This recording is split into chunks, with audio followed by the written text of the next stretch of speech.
Right. Brett, how are Yeah. you, my friend? Oh, you guys, it's so good to be here with you guys as always. I'm great, man. I mean, well, okay.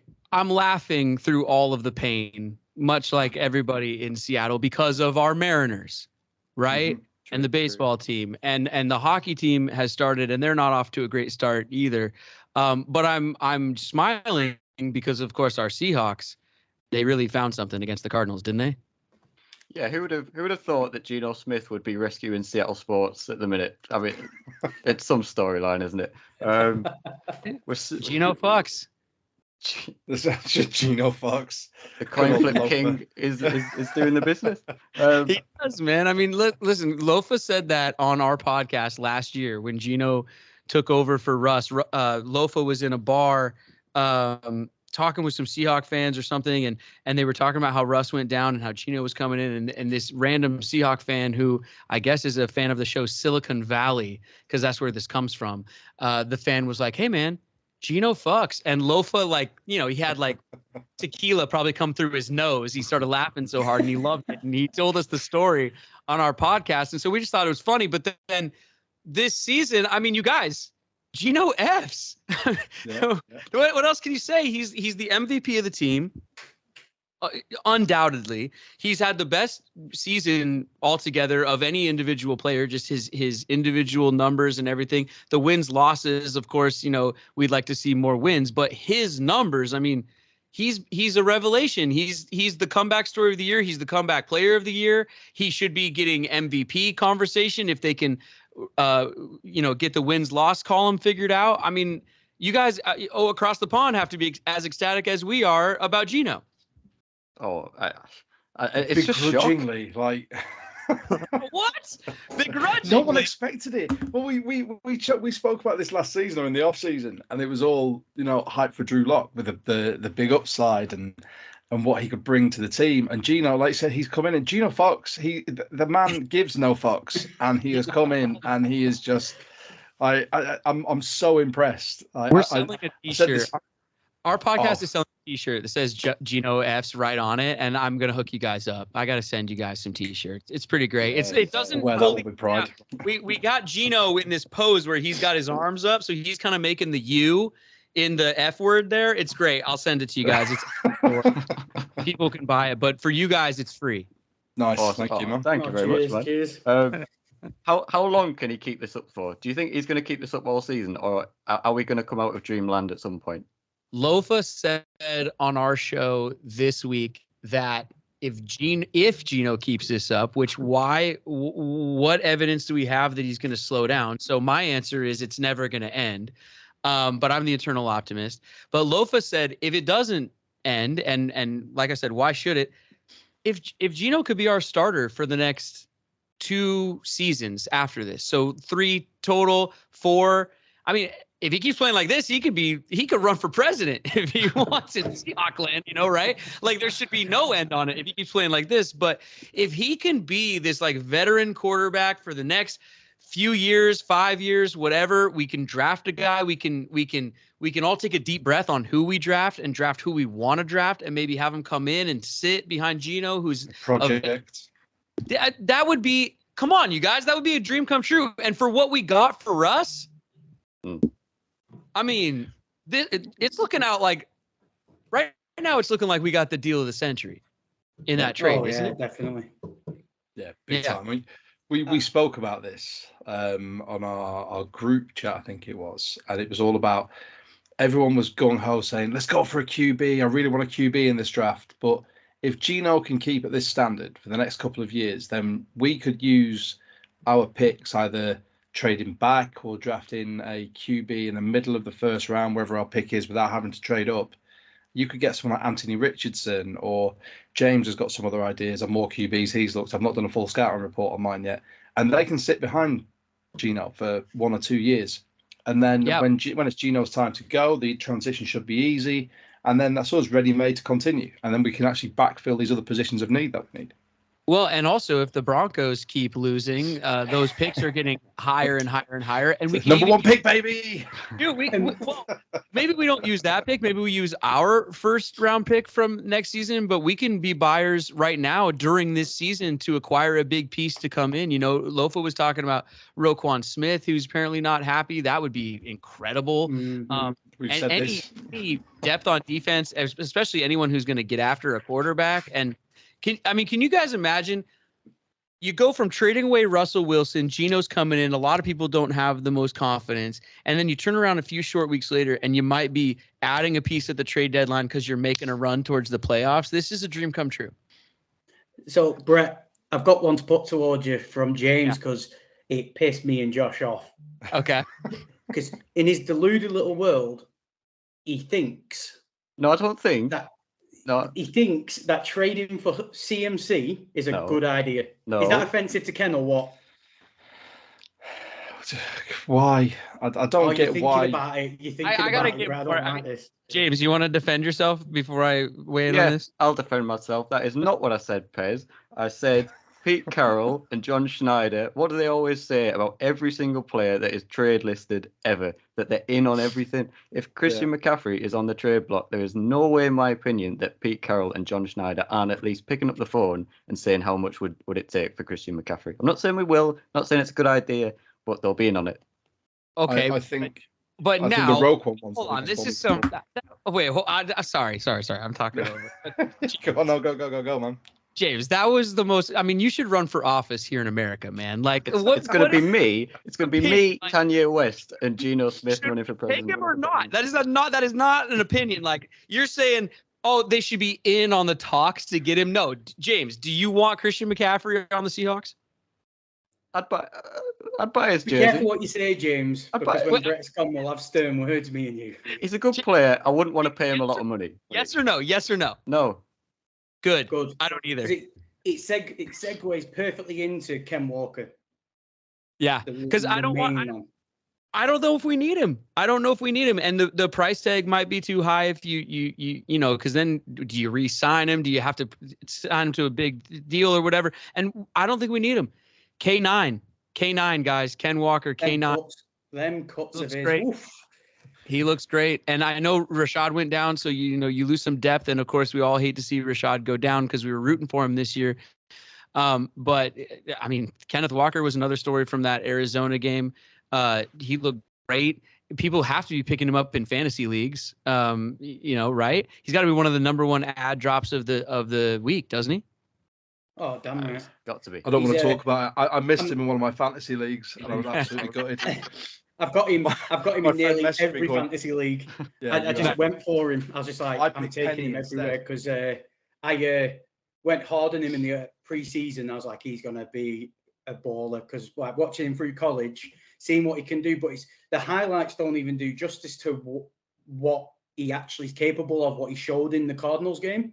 Right. Like, his highlights just showed all the breakout plays, and that is great. But watching him live game and just seeing all the little things he did, what I think there was a disservice because obviously the league-wide loves Breece Hall.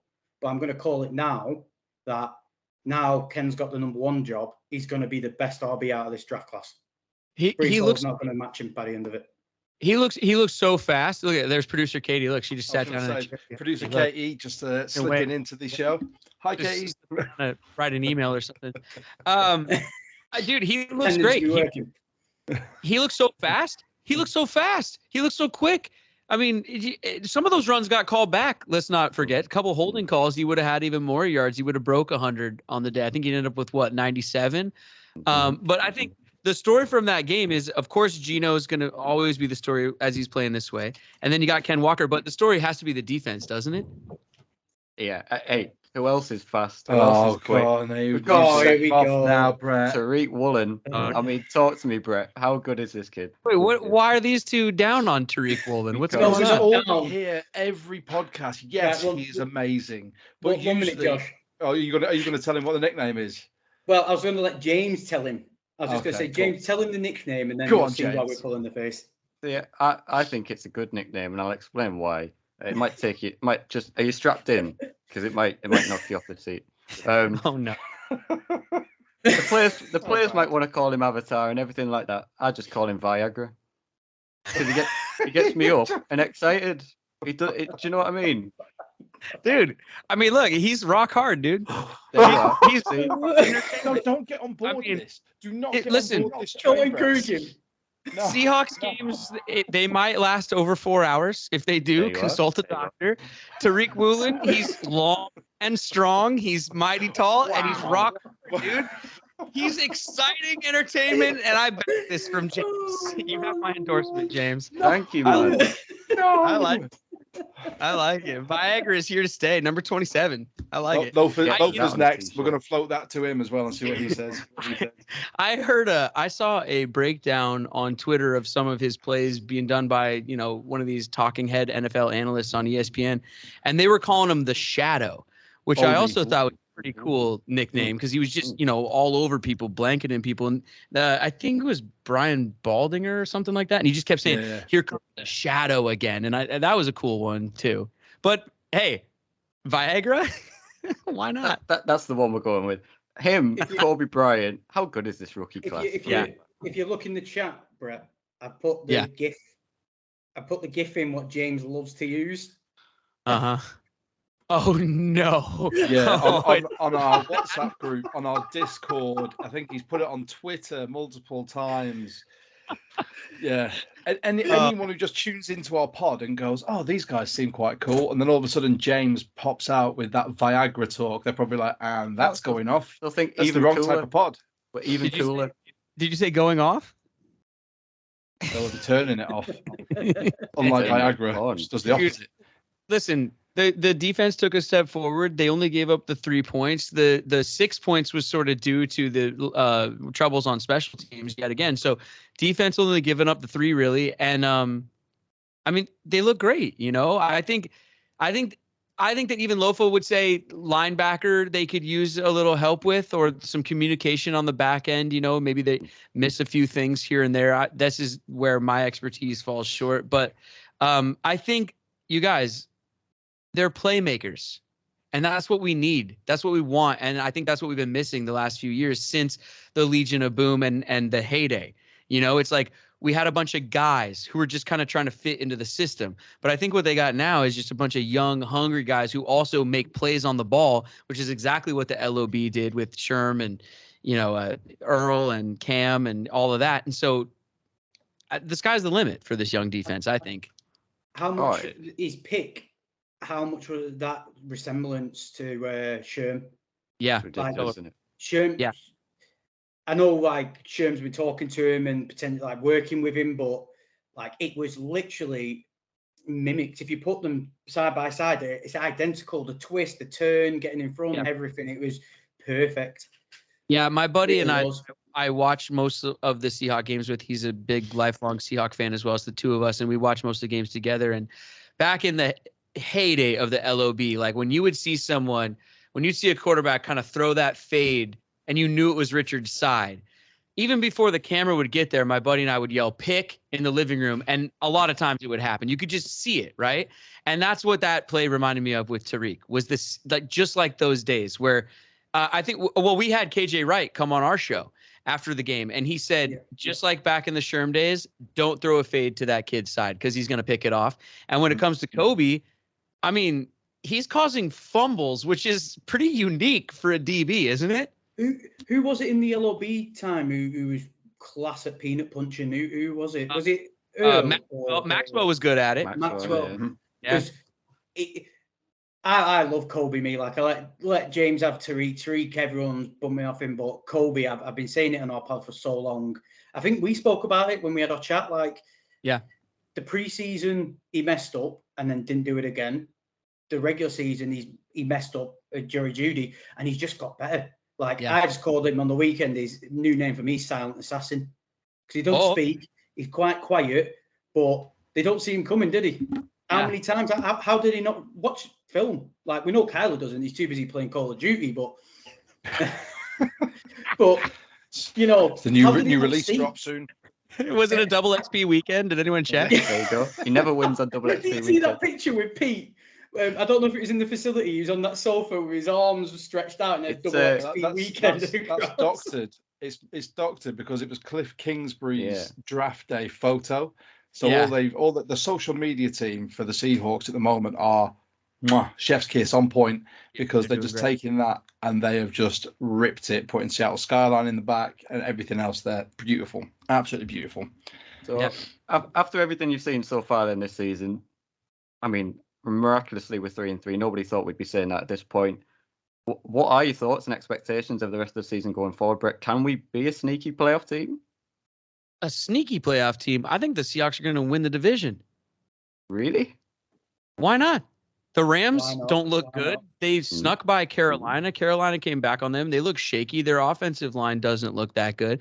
Matt Stafford might be the Matt Stafford we've all known he was the whole time, possibly. The Niners, Trey went down, so they got Jimmy G. If they lose Jimmy G, I think the Niners are obviously going to be competitive. I think that's honestly, I think that's our biggest challenge in the division right now, just because of their defense and the way that they play. I think they play good football. And then in terms of Arizona, well, we just saw what happened with them. So I don't think we're scared of them. I don't think we ever have been scared of them or anything. I mean, it's the Seahawks division. It has been for the last decade plus. And even though the Rams won the Super Bowl last year, is it the Rams division for one season? Maybe this is our division and we're playing well and they're trending in the right direction. And all you got to do is be trending in the right direction at the right time. You know that. So they've only lost 3 right now. They could go 14-3, couldn't they? Technically, yeah. Why not? Why not? I watched. James corrected me with some stats and facts, but I watched the fourth quarter. Got up early this morning for work. Watched the fourth quarter of that atrocious game with Russ and the Chargers. And if I said it in our group chat, I honestly believe if our D line can play like they did against Kyler, we will beat the Chargers, because Herbert's clearly still suffering from that injury, and he did not want to. He may have thrown it loads, but once the Broncos got straight through the goal line, he did not want to know about any of that. Yeah, definitely. This is a winnable game. Yeah. I took a theory out to you then, Brett, something that I thought. Obviously, the Seahawks love roller coasters, don't they? The first week, then the second week. I personally am really worried because they had such a good game against the Cardinals. They're going to go down again against the Chargers, and then we're going to end up being frustrated against the Niners. What do you think to that? Or do you reckon they can just keep it? I think they ride this momentum. I think they got a good thing going. Not to mention the Chargers are on a short week. They played Monday Night Football. So we're getting them, on not much rest. And, for no matter how ugly that game was, it was physical. Those defenses, they were hitting people. I mean, they're tired after that game yesterday, And I got to also say, just on another note, while we're talking about Russ and stuff, and we're all doing a lot of Russ watching this year, I'm sure we are and everything, I'm starting to feel bad, guys. Honestly. And I'm not just saying that to be, what would you guys say? Take the piss or whatever. I actually do. I am starting to actually feel bad about it, because he starts the game 10 of 10, and it was like, oh, okay, win or lose, Russ is back, and then 15 total passing yards for the entire second half, including overtime. What is going on? And the not seeing receivers over the middle, and we saw that here in Seattle. I think it's kind of funny because as Seahawks fans, I think we were all kind of whispering to people for the last few years these sorts of problems. None of us really had the guts to say it out loud altogether, but it's rearing its head there, man, and it's starting to get a little. It's just kind of, I don't know. For me, I feel bad for him because he looks defeated. I took the time out because obviously all the stuff on social media, the snippets of Sherman and Marshawn talking, and they literally sold it so well on social media. A little snippet they took of Marshawn is out of context to what he actually says. Great conversation with him because he's so honest. He's like, he says it as it is. He said all players on the Seahawks didn't want to see Russ succeed with Seattle. Like he said, I didn't want to watch him win with Seattle. If he got to the Super Bowl, I would have been fuming if he'd gone because of everything that went down. Do you know some of the things? And But he said, but I want to reach out to him because I feel bad for him because like he's going to be suffering. It doesn't matter how mentally strong he is. He says, you can see he's broken. Like we played with him for so many years. We know who he is as a person. He might have changed over the years, but we know who he is as a person. He doesn't look straight. He said, I want to reach out to him. But obviously Sherm is a lot more bitter about the situation, clearly, because of whatever. But I feel bad for him, man. I do. I do too, man. I do too. I mean, all the positive things that he did for the city, all the positive things he does in the community. I mean, think back to the rookie season and the second season and the third round pick who came in and took over for Matt Flynn and the magician back there in the backfield getting out of those situations. And I mean, all of those just like incredible moments, you know? And like, I think a lot of us were hoping he didn't go to Denver and just like light it up because that would have stung. But this is kind of stinging in a different way where it's kind of like he's like our little brother who, you know, moved away and went to college and we see him getting picked on or something when we went to visit. It's like, oh man, like I feel bad for the person. Sorry, bad for the person. Yeah. Like Russ, I'm sure, like you said, he's done some cool stuff for the city, a lot of his charitable giving, but I don't feel bad for the football player because he moved away thinking the grass would be greener. He'd have full command of an offense. He'd be going to a better team and a city that was built to win and all this other stuff. And now he's been found out. So it's like a fair play. Mentally, this must be very hard for him because he's come from a winning culture to what he thought was a winning culture, and it's just imploding.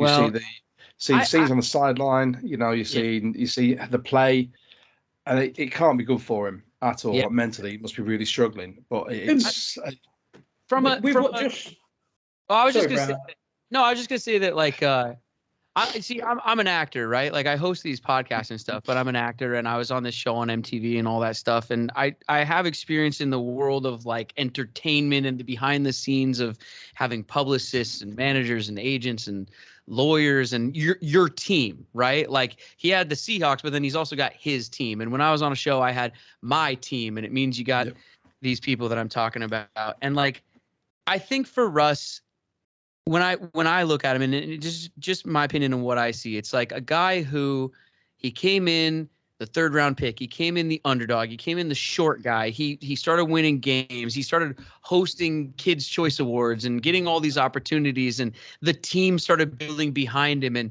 frankly, I think he just got some advice from the wrong people and the way that he left Seattle. And, you know, look at the way he left versus the way Bobby left, right?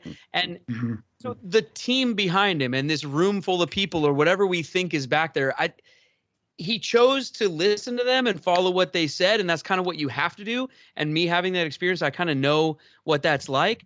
That doesn't mean you should, right? Yeah.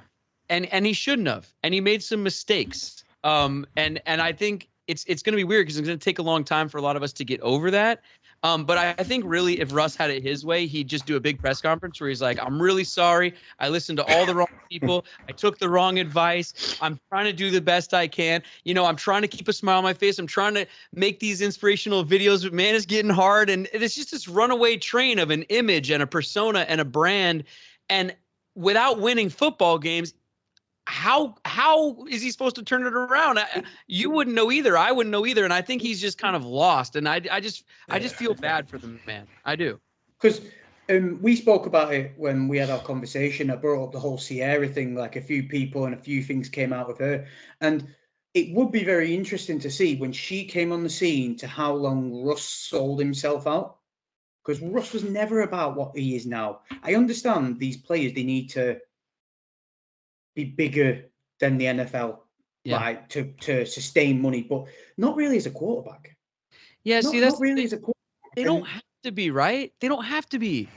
And like, I look at you know, Aaron Rodgers, for whatever you think of his personality or whatever. It's like he's not, other than like the insurance commercials, he does endorsements, but they're not like in your face. You know what I mean? He does it in a different way. His presence on Twitter and on social media and releasing like hype videos of himself and all of that, he doesn't really do that. And then he goes and plays football. I don't think you have to be the brand. I think that's what I mean when I say he listened to the wrong people. He listened to people saying, you're a brand. Let's have a catchphrase. Let's, you know, have all these commercials on the air and all this stuff. And it's like, at a certain point, you can just say, no, guys, I'm a football player. I want to do that first.